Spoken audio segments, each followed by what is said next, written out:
అదే సమయంలో భారతదేశం ఢిల్లీలో స్టేడియంలో క్రికెట్ జరుగుతోంది. ముఖేష్ అంబానీ తన ఫ్యామిలీ తోటి ఒక 50 మంది గ్యాలరీ కొనేసి ఆయన ఒక్కడే క్రికెట్ ఎంజాయ్ చేస్తున్నాడు, చప్పట్లు కొడుతూ ఉన్నాడు. అది కూడా ఈ దశం భాగం నుంచి కేక్ కట్ చేసినట్టు కట్ చేసి ఇవ్వకూడదు, తల ఒక మొక్క. సందర్భంలో మధ్యలో లేచి వారన్ బఫెట్ ఏమన్నాడంటే, ఈ కుబేరుడు, నా ఆస్తిలో 90%, అంటే రేపటి నుంచి మీ సంఘం ఏమవుతుంది, మా సంఘం అవుతుంది. ఇప్పుడు 100 సంఘాలని ఎన్ని రోజుల్లో కట్టేయచ్చు? ఇప్పుడు 100 రోజులు కూడా పట్టదు. సేవకులు BMW తిరగడానికి కాదు. సేవకులకు ఒకవేళ BMW లేవనుకోండి, ఇవ్వండి. BMW కోసం ఇవ్వకండి. కాంధాన్ అంటాం హిందీలో. సో 12 కాంధాన్స్ అన్నమాట. 11-12 తెలుసు కదా మీకు, 12 కాంధాన్స్ అన్నమాట. ఈ 12 గోత్రాలైనవి.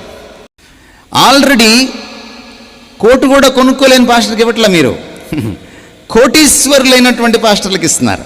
దశం భాగాలు ఆఫ్ చేయటం, కొన్ని చోట్ల పంపించడం, కొన్ని సంస్థలకి, ఒకవేళ ఇంటికి ఎవరైనా దైవజనులు వస్తే వాళ్ళకి ఇవ్వడం, ఇలా చేస్తున్నారు. దశం భాగం సంఘస్థులు ఎవరికి ఇవ్వాలి, తర్వాత పాస్టర్ గారు ఆయన దశం భాగాలు ఎవరికి ఇవ్వాలి, ఇవి కొంచెం ఎక్స్ప్లెయిన్ చేసి చెప్తారు. లాస్ట్ ప్రశ్న నచ్చింది నాకు. ఓకే. అసలు నన్ను వేధిస్తున్న సమస్య అండి. సమస్యేనండి ఇప్పుడు ప్రస్తుతానికి. ఎందుకంటే ఇక్కడ ఉన్నటువంటి పక్క దొడ్డిలో ఉన్నటువంటి గొర్రెల్ని హైజాక్ చేస్తున్నటువంటి చర్చలు వచ్చేసినాయి కాబట్టి ఇప్పుడు తప్పకుండా కష్టపడకుండా పక్క చర్చి నుంచి లాగేసేటువంటి కార్యక్రమాలు పుట్టి చాలా కాలం అయింది. మీ రాజమండ్రికి కూడా వచ్చేసింది ఇది. ఇప్పుడు ఈ మధ్య ఒక ఆయన 100 చర్చీలు పెడతానని వాళ్ళ నాన్నగారికి చెప్పాడట. నాన్నగారికి ఈయన చెప్పాడా, నాన్నగారు ఈయన అడిగాడా, లేకపోతే వీళ్ళిద్దరిని కలిపి దేవుడు అడిగాడా మనకు తెలియదు. దేవుడు అడిగాడని మాత్రం ఆయన చెప్పట్లేదు. అందుకు సంతోషం. దేవుడైతే అడగలేదని అర్థమైపోతుంది. రెండో విషయం ఏంటంటే, 100 చర్చిలు కడతానని నాన్నగారికి నువ్వు ప్రామిస్ చేస్తే నువ్వు సైకిలో స్కార్పియో వేసుకొని నువ్వు తిరగాలి. పౌలు సంఘాలు ఎలా కట్టాడు? ఆయన ఓడలో ప్రయాణం చేశాడు, ఆయన కాలినడకన వెళ్ళాడు, ఆయన బండ్ల మీద వెళ్ళాడు, ఆయన దేశ విదేశాలు తిరిగాడు, దెబ్బలు తిన్నాడు, కొరడా దెబ్బలు తిన్నాడు, ఓడ తునాతునకలైంది, దొంగల చేత దోచుకోబడ్డాడు, ఒకసారి సర్పం కరిసింది, అనేకమైన విషయాలు జరిగాయి. ఈ డొక్కా మొక్కలు తినకుండా నువ్వు 100 సంఘాలు ఎలా కడతావు? దానికి వాళ్ళ దగ్గర ఒక అద్భుతమైన పథకం ఉంది. ఏమిటంటే, ఆల్రెడీ సంఘాలు నడుపుతున్నటువంటి పాస్టర్ గారులను పిలిచారు. మాతో కలిసి పనిచేస్తారా అని అడిగారు. కుండబద్దలు కొట్టినట్టే మాట్లాడుకుందాం, ఏం తప్పే ఉంది, తప్పు లేదు, భయం లేదు. ఎందుకంటే మీకు తెలియాలి కదా. ఈ 100 మంది పాస్టర్ల గారిని పిలిచి, పాపం ఒక్కొక్క పాస్టర్ గారి దగ్గర 100 మందో, 150 మందో, 50 మందో ఉండుంటారు. మరి వీళ్ళు ఎంత టార్గెట్ పెట్టుకున్నారో మనకు తెలియదు. వాళ్ళందరికీ కొన్ని తాయిలాలు ఇచ్చి మాతో కలిసి పని చేస్తారని నర్మగర్భంగా అడిగారు. మాతో కలిసి పని చేయడం అంటే ఏమిటి అంటే, మా బ్యానర్ కింద పని చేస్తారా అంటే, రేపటి నుంచి మీ సంఘం ఏమవుతుంది, మా సంఘం అవుతుంది. ఇప్పుడు 100 సంఘాలని ఎన్ని రోజుల్లో కట్టేయచ్చు? ఇప్పుడు 100 రోజులు కూడా పట్టదు. చూసారు ఎంత అద్భుతమైన ఐడియా. మీరు చూసి ఉంటారు, ఒక కంపెనీ ఇంకొక కంపెనీని టేక్ ఓవర్ చేస్తుంది. ఒక కంపెనీ నష్టాలు పోతుంటే ఒక బడా కంపెనీ వచ్చి ఈ మధ్య కాలంలో మెట్రో అని పెట్టారు చాలా చోట్ల, పెద్ద పెద్ద సిటీస్లో. ఒక హైపర్ మార్కెట్ అనమాట, హోల్సేల్ హైపర్ మార్కెట్. అది బాగా ఫ్లరిష్ అవుతుందని రిలయన్స్ వాడు తెలుసుకొని దాన్ని ఆల్మోస్ట్ కొనేసినంత పని చేశాడు. వాల్మార్ట్ పెట్టారు, వాల్మార్ట్ బెస్ట్ ప్రైజ్. దాన్ని ఫ్లిప్కార్ట్ వాడు తీసేసుకున్నాడు. ఇలాగా కష్టపడకుండానే, మీకు గుర్తుందో గుర్తులేదో, మన తెలుగు రాష్ట్రాల్లో చైతన్య, నారాయణ, భాష్యం లాంటి కార్పొరేట్ స్కూల్స్, అంత పెద్ద స్కూల్స్ ఎందుకైనాయి అంటే, వాళ్ళు ఆరంభం నుంచి చిన్న చిన్న స్కూల్స్ని కొనేసేవాళ్ళు. ప్రతి ఏడాది చిన్న చిన్న స్కూల్స్ని కొనేస్తారనమాట. కొనేస్తే ఒక స్కూల్లో 150 ఉంటారు, ఇంకో స్కూల్లో ఒక 100 ఉంటారు, ఇంకో స్కూల్లో ఒక 300 ఉంటారు. ఒక్కసారిగా వీళ్ళకి 500 వచ్చేస్తారు నెక్స్ట్ ఇయర్కి. ఎందుకంటే వాళ్ళ దగ్గర ఇంత డబ్బులను పడేసి వాళ్ళని కొనేస్తారు. ఇప్పుడు సంఘాలు కూడా టేక్ ఓవర్ సంఘాలు అన్నమాట ఇవి. అర్థమవుతుందండి మీకు? కనుక దశమ భాగాల గురించిన భయం, గుబులు ఇటు పాపం ఈ చిన్న సంఘాల పాస్టర్లలో ఉంటుంది, ఆ సంఘస్థుల్లో కూడా ఒక డైలమా ఉంటుంది. నేను ఎవరికి ఇవ్వాలి దశమ భాగం? నా ఫస్ట్ థింగ్ ఏంటంటే, దశమ భాగం అనేది పాత నిబంధనలో ఉన్న విషయం. ఎందుకు దశమ భాగం ఇవ్వమన్నాడు? ఎవరికి ఇవ్వమన్నాడు? యాకోబుకి 12 మంది కుమారులు, ఒక్కొక్క కుమారుడు ఒక్కొక్క గోత్రంగా సెటిల్ అయ్యారు. గోత్రం అంటే కులం కాదండి, గోత్రం అంటే ఫ్యామిలీ, క్లాన్, ఖాందాన్ అంటాం హిందీలో. సో 12 ఖాందాన్స్ అన్నమాట. 11 12 తెలుసు కదా మీకు, 12 ఖాందాన్స్ అన్నమాట. ఈ 12 గోత్రాలైనవి.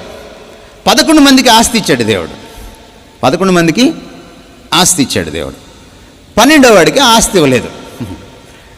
అప్పుడు 11 మందిని ఏమన్నాడంటే, మీరు మీ దాంట్లోంచి 11 మంది దశమ దశమ దశమ భాగాలు అంటే 10% తీసి ఈయనకి ఇవ్వండి ప్రతి నెల, ప్రతి ఏడాది అన్నాడు. అప్పుడు ఈయన బతుకుతాడు, ఈయనకి ఆస్తి ఇవ్వను అన్నాడు. ఇప్పుడు మీరు దశమ భాగాలు ఇస్తున్నారే, గమనించండి, ఇక్కడ ఉన్న కూర్చున్న వాళ్ళందరికీ చెప్తున్నా, ఆస్తిపరులైన పాస్టర్లకు ఇస్తున్నారు మీరు, అది తప్పు. ఆల్రెడీ కోటు కూడా కొనుక్కోలేని పాస్టర్కి ఇవ్వట్లా మీరు, కోటీశ్వరులైనటువంటి పాస్టర్లకు ఇస్తున్నారు, తప్పు. రెండవది, దశమ భాగం ఎక్కడ ఇవ్వాలి? ఒకవేళ ఇస్తే నువ్వు ఎక్కడి నుంచి లబ్ధి పొందావో, నువ్వు ఏ సంఘంలో ఉన్నావో, నువ్వు ఎక్కడి నుంచి ఆధ్యాత్మికంగా నువ్వు లబ్ధి పొందావో, ఆశీర్వదించబడ్డావో, అక్కడ నీ లోకల్ చర్చిలో నువ్వు ఇవ్వాలి. అది నీ ఫస్ట్ ప్రయారిటీ. ఒకవేళ నువ్వు హైదరాబాద్లో చర్చికో, వైజాగ్లో చర్చికో, ఇంకొకళ్ళు చర్చికో, యూట్యూబ్ చర్చికో ఇవ్వాలనుకున్నావు అనుకో, లేదా డిజిటల్ చర్చికో ఇవ్వాలనుకున్నావు అనుకో, ఒకవేళ నువ్వు మరొక దశమ భాగం ఉంటుంది కదా నీ శాలరీలో, అది ఇవ్వు. మనం చేస్తున్న పొరపాటు ఏంటి తెలుసా? మనం దశమ భాగం తప్ప ఇంకేమేమో 90% మందే. దేవుడు ఎంత మంచోడండి, ఆయన నీకు 100% ఇచ్చి ఆస్తి కానీ, శాలరీ కానీ, ఆదాయం కానీ ఎంత అడుగుతున్నాడు? దశమ భాగం అడుగుతున్నాడు. నీ కోసం ప్రాణం పెట్టినప్పుడు ఎంత ఇచ్చాడు?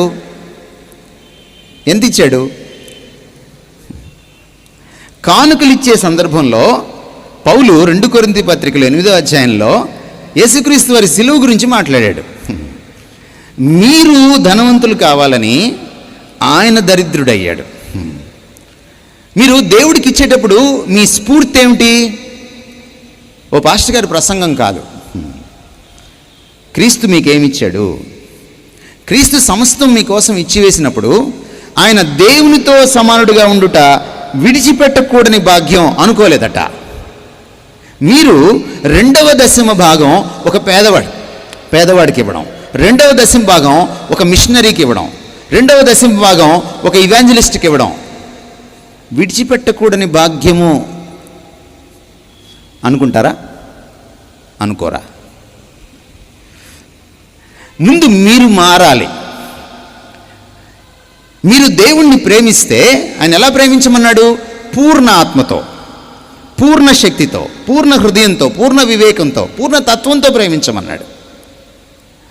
నువ్వు అవసరమైతే నీ చర్చికి ఇచ్చిన తర్వాత నువ్వు ఒక దశమ భాగం పేదవాడికి ఇవ్వు, ఒక దశమ భాగం ఒక మిషనరీకి ఇవ్వు, పని జరిగే చోటు ఇవ్వు. ఎవరు కాదన్నారు నిన్ను? కానీ నువ్వేమనుకుంటావంటే ఈ 10% తప్ప ఒక్కొక్క పర్సెంట్ కూడా నువ్వు దేవుడికి ఇవ్వలేవు. అందుకని చాలామంది ఏం చేస్తారు తెలుసా? దుర్మార్గం, ఈ దశమ భాగాన్ని బర్త్డే కేక్ కట్ చేసినట్టు కట్ చేస్తారు. ఓ ముక్క దేవుడికి, లోకల్ చర్చ్కి, ఇంకో ముక్క ఇంకొక మిషనరీకి, ఇంకొక ముక్క హైదరాబాద్ కోకట్పల్లికి, ఏమండి, ఇంకొక ముక్క పేదవాడికి. ఇది క్రైస్తవ పిసినారితనం, దేవుణ్ణి ప్రేమించకపోవడం. గమనించండి, దశమ భాగం is a minimum that you should do to God, is a minimum to be underlined. But you want to give your self 100% to God. మీకు ఒక వాస్తవ గాథ చెప్తాను. ఈ మధ్యకాలంలో వారెన్ బఫెట్ అనే ఆయన భారతదేశానికి వచ్చాడు కొన్ని సంవత్సరాల క్రితం. ఆయనతో పాటు బిల్ గేట్స్ కూడా వచ్చాడు. వారెన్ బఫెట్ ఆస్తి ఎంతంటే ఆయన ఆస్తిలో ఒక 10% ఉంటుందేమో అదానిది అంబానీది. అంత కుబేరుడు, ఆయన అమెరికన్.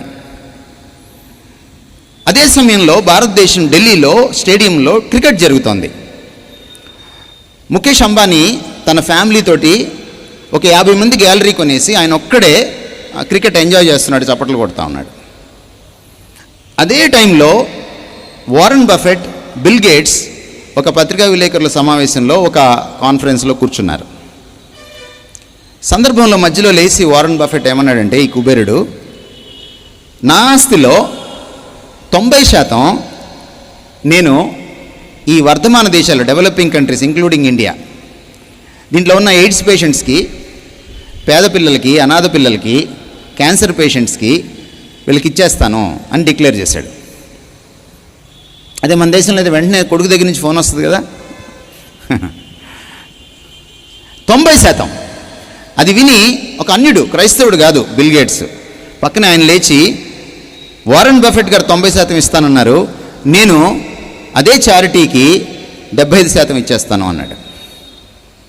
ఇప్పుడు నేను మిమ్మల్ని అడుగుతున్నాను క్రైస్తవుల్ని, ఒక అన్యుడు లోకంలో ఉన్నటువంటి ఒక పేదవాడికి, ఒక అనాథకి, ఒక క్యాన్సర్ పేషెంట్కి, ఒక ఎయిడ్స్ పేషెంట్ కోసం 90% ఇవ్వగలిగితే, మీరు పేదవాళ్ళకి, లేని వారికి, దేవుడికి, ఒక మిషనరీకి, ఒక పేద పాస్టర్కి ఆ 10% కట్ చేస్తారా, వేరే 10% ఇస్తారా? మీరు నిర్ణయించుకోండి. దేవునికి ఇవ్వడం అనేది 10% ఈజ్ మినిమం. అక్కడ చతికిలు పడకూడదు మనం. ఒకవేళ చతికిలు పడితే ఒకసారి సిలువు వైపు చూడండి. నీకు దేవుడు 10% రక్షణ ఇచ్చి పరలోకంకి వెళ్ళిన తర్వాత, ఒక 10 యుగాలు అయిన తర్వాత 11వ యుగం నిన్ను నరకానికి పంపిస్తాడా? పంపించడు. లేవు ఏమ్మా, సంఘ విశ్వాసులు 10% ఇస్తారా? పాస్టర్లు 10% ఇస్తారా? ఇస్తే ఎవరికి ఇస్తారు? అందరూ దేవుడికి ఇవ్వాలి. అందరూ దేవుడి పరిచర్యకి ఇవ్వాలి.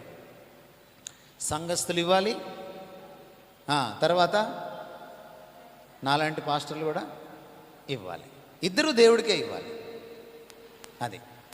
రెండో విషయం ఏంటంటే, మీరు ఏ చర్చికి వెళ్తారో అక్కడ 10% ఇవ్వాలి. కోకట్పల్లికి, బెల్లంపల్లికి ఇవ్వకూడదు. ఒకవేళ ఇవ్వాలి అనుకుంటే నిజమైన సేవకులు ఎవరైనా ఉంటే వెతికి పట్టుకొని వాళ్ళకి ఇవ్వాలి.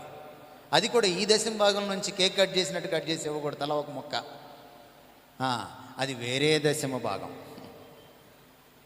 ఈ 10% కాదు. సో గమనించండి, 10% ఇవ్వాలా?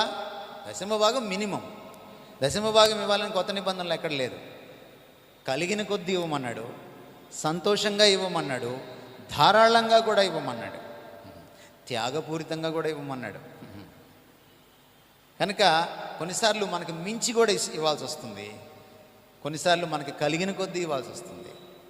కానీ ఎలా ఇచ్చినా సంతోషంగా దేవుడికి ఇవ్వాలి. అర్థమైందా? ఇంకోటి కూడా చెప్పాలి మీకు ఇక్కడ. దేవుడికి ఇచ్చేదాన్ని తీసుకెళ్ళి బేదలకు ఇవ్వకూడదు, బేదలకు ఇచ్చేదాన్ని తీసుకొచ్చి దేవుడికి ఇవ్వకూడదు. తల్లిదండ్రులకు ఇచ్చేదాన్ని దేవుడికి ఇవ్వమని చెప్తే యేసుప్రభు దాన్ని తప్పుపట్టాడు. మీరు మార్కు సువార్త 7వ అధ్యాయం ఇంటికి వెళ్ళిందో చదువుకోండి. తల్లిదండ్రులకి పిల్లలు ఇవ్వాల్సిన దాన్ని తీసుకొచ్చి కొర్బాను అని, దైవార్పితం అని మీరు ఇక్కడ ఇస్తున్నారు, తప్పు అన్నాడు ఆయన. ఆయన మీద అత్తరు బుడ్డి పగలగొట్టి ఆయన తలకి తలంటుతూ ఆమె అభిషేకం చేస్తుంటే, ఇది అమ్మి బీదలకి ఇవ్వాలంటే బీదలది వేరు, నాది వేరు.